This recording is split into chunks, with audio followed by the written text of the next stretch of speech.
বাংলাদেশ ছাড়ার চিন্তা করছেন হাথুরু সিং। সম্প্রতি পদত্যাগ করেছেন শ্রীলঙ্কা ক্রিকেট দলের কোচ গ্রাহাম ফোর্ড।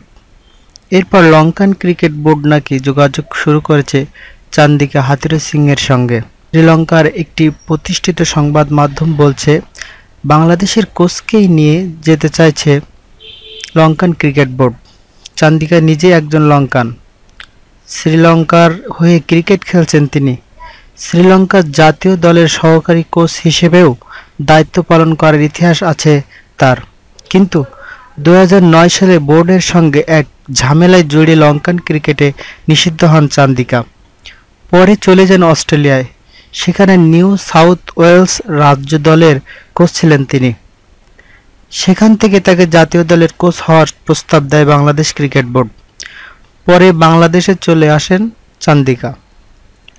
শ্রীলঙ্কার সংবাদ মাধ্যমটি জানাচ্ছে, সে দেশের ক্রিকেট বোর্ড চাইছে নিজ দেশেরই কোনো কোচের কাছে জাতীয় দলের দায়িত্ব ছেড়ে দিতে, কিন্তু দায়িত্বের জন্য চান্দিকার চেয়ে যোগ্য কাউকে পাচ্ছে না তারা। ফলে বাংলাদেশের কোচের কাছেই নাকি প্রস্তাব নিয়ে এসেছে লঙ্কান বোর্ড।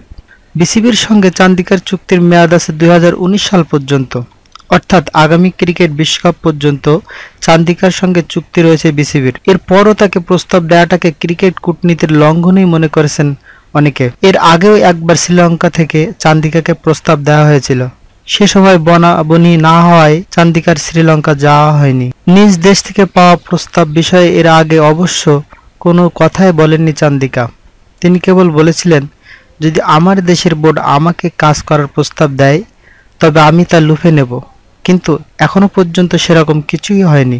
আগেরবার সেরকম কিছু না হলেও এবার কি হবে সে বিষয়ে এখনোই কিছু বলা যাচ্ছে না। ঈদের ছুটির কারণে আপাতত ঢাকার বাইরে আছেন চান্দিকা। ফলে এ বিষয়ে তিনি কি ভাবছেন তা আদৌ তার কাছে লঙ্কান বোর্ডের কোনো প্রস্তাব এসেছে কিনা তা এখন স্পষ্ট নয়।